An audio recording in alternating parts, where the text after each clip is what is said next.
My life is shaped by a lot of events, but one of the most powerful was somebody doing these kind acts for my family. When I was 11 years old, we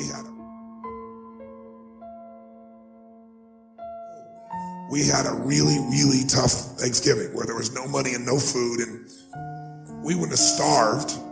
We always found a way to get something, but we weren't going to have a Thanksgiving dinner, that's for sure. Certainly not a feast of any sort.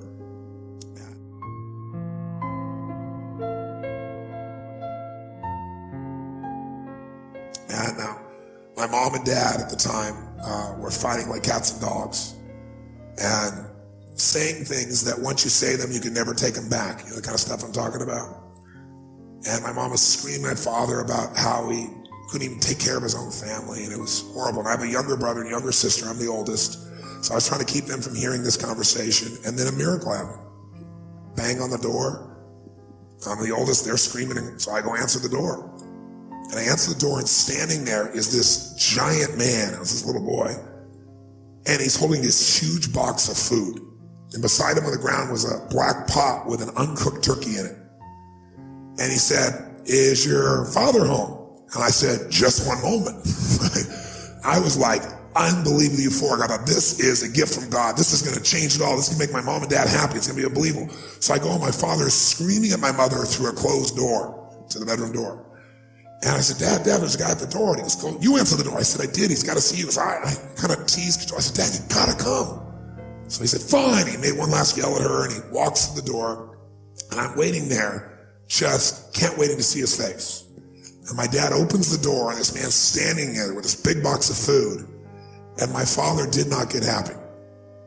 He looked at this man, and he raised his voice to him, and he said, "Look, we don't take charity." And then he took the door to slam it in the man's face. But the man was a good-sized man. He put his foot there and smacked his foot and bounced back over. He said, Sir, this is not charity. Everybody has tough times. Somebody knows you're having a tough time, and they want you to have a magical Thanksgiving. I'm just the delivery guy." He said, "Please take this." And my father said, "We don't take charity." He went to slam it again. And this time the guy put his shoulder against it so he couldn't do it. And then my father's staring at him. It's like these two males starting to get in this intense mode. And one just trying to give a gift, and I'm freaking. And then the guy said something that I'll never forget, in moments I wish he hadn't said. But he found a way to force my father. He's holding this thing, and he looked at me, and then he looked at my dad, and he said, "Don't make your family suffer because of your ego." Now my dad's level of energy increased, but he was also trapped. You get it? So he took the food, slammed it on our table, and slammed the door in the man's face and never even thanked him. And I didn't know what to do. Part of me wanted to cry. Part of me was crushed. And I watched my father storm off and went on back to scream at my mother. And I remember that day just thinking, I don't understand. And years later, I began to understand it a little bit. What I began to understand is that you look at a person's life, and it's like so much in life you could be joyous about. Like I wanted to smile, you know what I mean? Even now I can remember it. I wanted to smile about this great gift, but now I couldn't even smile because it would make him angry. And then I thought, years I figured out, our whole life is shaped by decisions. That's what we've talked about today, right? But there's 3 decisions you're making every moment you're alive. And the way you make these 3 decisions shapes your destiny. First decision we're all making every moment is, what are you going to focus on? What are you going to focus on?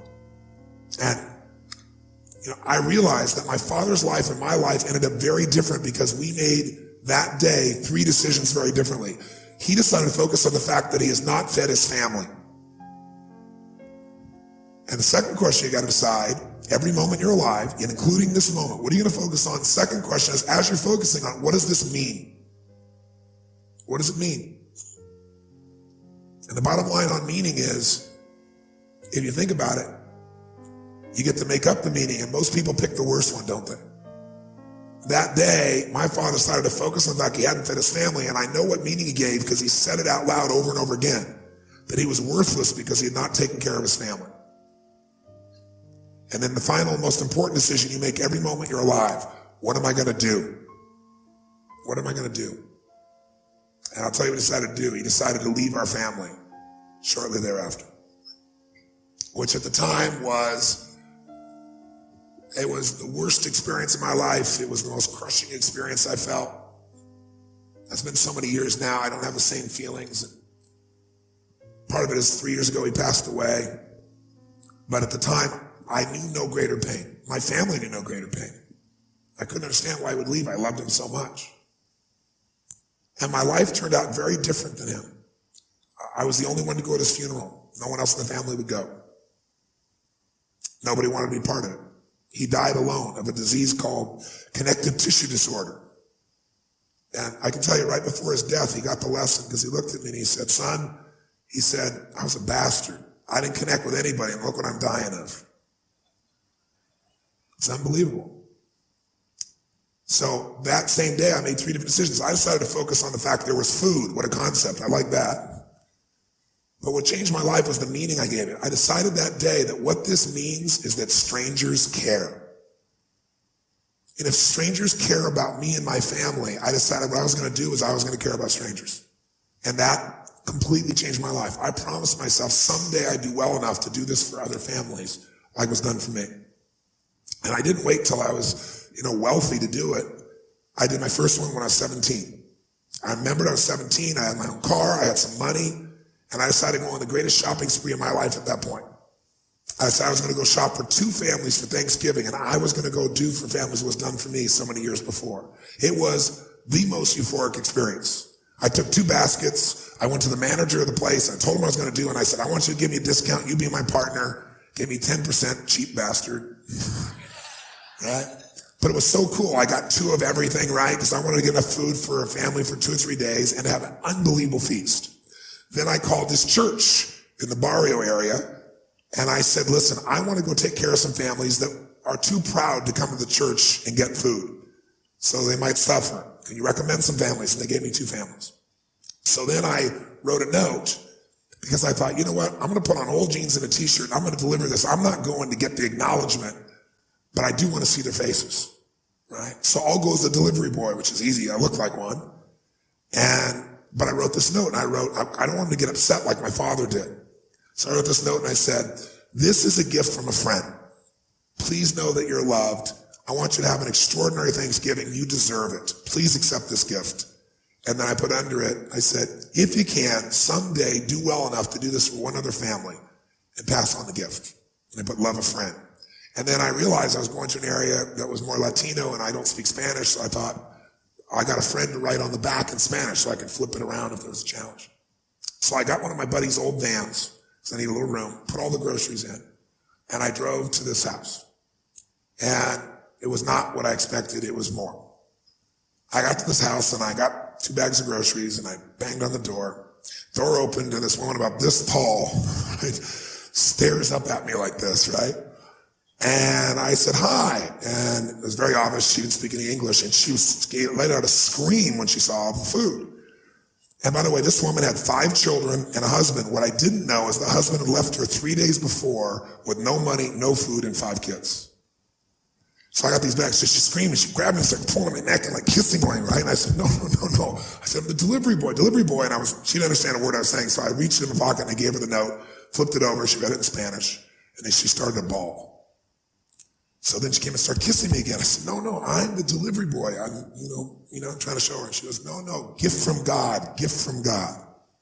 So now I'm trying not to bawl.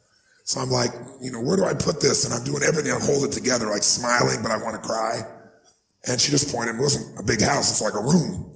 So I went over and I put the stuff on there. And just as I'm trying to put stuff on there, I hear these screams. And all of a sudden, bam, bam. 2 boys hit me, one leg, then the other. These 2 little guys just tackle me, right? When they saw the food, they went crazy. When I saw the pumpkin pie, it was over.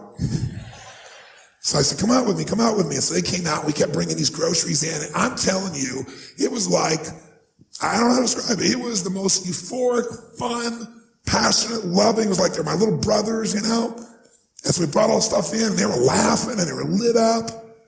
And then, I'd done it all and it was time to go and I didn't want to go and they didn't want me to go. This one little boy just wouldn't let go of my leg and he just kept looking up to me and hugging me. And I was like, but I had to go make the other delivery. So, I turned to this woman, I said, I've got to go, And she said, okay, whatever her language was. I didn't know what it was, but I knew it meant okay, right? So I went to go leave, and then she grabbed my arm, and she started to have tears in her eyes. And I said, I wanted to say, you know, Happy Thanksgiving, but I didn't know Spanish, so I went, Feliz Navidad. Figured it was close, you know? And she started laughing. She went from crying to laughing, right? And then she grabbed and gave me this big hug, and the kids gave me these hugs. And I remember I got out and I walked off, and they were all standing on the porch. And I got in this little van, and I drove it out and I turned it around. And as I went to turn it around, I looked in the rearview mirror, and I was feeling all this emotion building in my body. And I looked in the mirror, and I saw Mama standing in the porch with her kids, all the kids smiling. Mama sitting there crying hysterically and smiling from ear to ear. And I couldn't keep it together. I was right there, stopped in the street, and I started bawling uncontrollably. And I remember just thinking, you know, this is a beautiful thing. You know, why is this making me cry? And, you know, why is this great thing? Why am I so emotional about this? And then I got it. I realized in that moment that the worst day of my life, my father leaving, had actually been the best day of my life. Because if I hadn't had that experience, I wouldn't be here today. And now because of that, I'm getting to live this life. And I have the desire and the drive and the want to give it this way. And so I've really realized that the worst day was the best day, that was God's gift. The gift wouldn't have been there if he would have stayed. There's an old country song that says, thank God for unanswered prayers. It's a story about this man who wants his prayer and finds out later on it wasn't fulfilled, right?